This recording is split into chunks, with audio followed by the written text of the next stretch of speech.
Consistency అనేది boring, అందుకే అది వర్క్ అవుతుంది. అందరూ అనుకుంటారు సక్సెస్ అవ్వడం అనేది చాలా కష్టమని, కానీ రియాలిటీ అది కాదు. సక్సెస్ బోరింగ్ కాబట్టి అందరూ అవ్వలేరు. హాయ్ ఫ్రెండ్స్, లైఫ్లో ప్రతి ఒక్కరూ సక్సెస్ అవ్వాలనుకుంటారు. ఎవరికి ఉండదు నా లైఫ్లో నేను హ్యాపీగా ఉండాలి, ఫైనాన్షియల్ స్ట్రగుల్ లేకుండా ఉండాలి, మంచి కారు కొనాలి, మంచి బంగ్లా కొనాలి, అమ్మా నాన్నని హ్యాపీగా చూసుకోవాలి, మంచి అమ్మాయిని పెళ్లి చేసుకోవాలి, పిల్లలతో హ్యాపీగా లైఫ్ ఎంజాయ్ చేయాలి ఎవరు అనుకోరు. కానీ అందరూ ఇలా ఎందుకు అనుకోరు? నేను రీల్స్ చూడకూడదు, టైం వేస్ట్ చేయకూడదు, కాన్ చూడకూడదని. సక్సెస్ అనేది ఎవరికి ఊరికనే రాదు, వస్తుంది. ఎవరైతే వాడి లైఫ్లో సక్సెస్ కోసం హార్డ్ వర్క్ చేస్తాడో, టైం వేస్ట్ చేయడో, వాడి పని కోసం వాడు టైం ఇస్తాడు, ఆ పనిలో కన్సిస్టెంట్గా ఉంటాడు, వాడికి వస్తుంది సక్సెస్ అనేది. మరి నువ్వు సక్సెస్ అవ్వాలని అనుకుంటున్నావా? అయితే ఇది win. Hard work first 10 days ఎగ్జైటింగ్గానే ఉంటుంది, కానీ సక్సెస్ అవ్వాలంటే అదే హార్డ్ వర్క్ 100 days చేయాలి.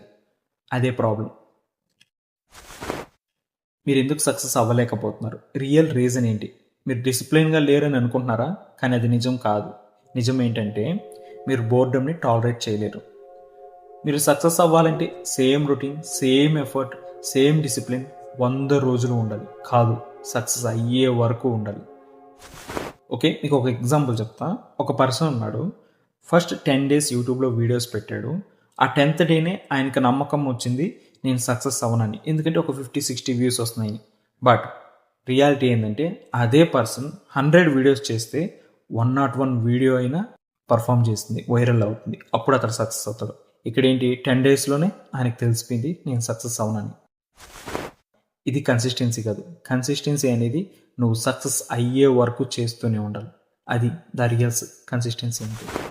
బ్రెయిన్కి అప్పటికప్పుడుకి సక్సెస్ కావాలి, కానీ సక్సెస్కి రెప్యుటేషన్ కావాలి. కన్సిస్టెన్సీగా ఉండాలంటే బోరింగ్.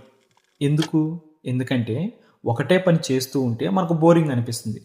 బోరింగ్ అనిపిస్తే మనం డౌట్ స్టార్ట్ చేస్తాం, ఇది కరెక్టేనా, మనం కరెక్ట్ డైరెక్షన్లోనే వెళ్తున్నామా, టైం వేస్ట్ చేస్తున్నామా అని. కానీ రియాలిటీ ఏంటంటే ప్రోగ్రెస్ సైలెంట్గానే జరుగుతుంది. ఓకే, ఒక షార్ట్ ఎగ్జాంపుల్ చెప్తా. జిమ్లో ఫస్ట్ మంత్ చేంజ్ కనిపించదు, కానీ 6 months తర్వాత షాకింగ్ ట్రాన్స్ఫర్మేషన్ కనిపిస్తుంది. కన్సిస్టెన్సీ అందరికీ సింపులే, కానీ బోరింగ్ కాబట్టి అందరికీ పాసిబుల్ కాదు. విన్నర్స్ టాలెంటెడ్ కాబట్టి విన్ అవ్వరు, వాళ్ళు బోరింగ్ని టాలరేట్ చేస్తారు కాబట్టి విన్ అవుతారు. ఫైనల్గా ఒక మాట, మనకు ప్రోగ్రెస్ కన్నా ఫీలింగ్ కావాలి. We want to feel productive, but real productivity ఎమోషనల్గా ఎంప్టీ ఉంటుంది. No dopamine, no hype, just reputation equal to consistency. మీరు బోర్డమ్ని ఎనిమిలాగా చూస్తున్నారా? అదే signal. If it's boring, maybe it's working. మీరు చేసే పని బోరింగ్గా అనిపిస్తే మేబీ మీరు గ్రో అవుతున్నారు సక్సెస్ అవ్వడానికి. కన్సిస్టెన్సీ ఏం ఫ్లాష్ మ్యాన్ కాదు అలా వచ్చి తట్టేయడానికి. ఇట్ టేక్స్ టైం, అందుకే కాంపిటీషన్ తక్కువ. ఈ వీడియో టైంపాస్ కోసం అయితే చూడకండి.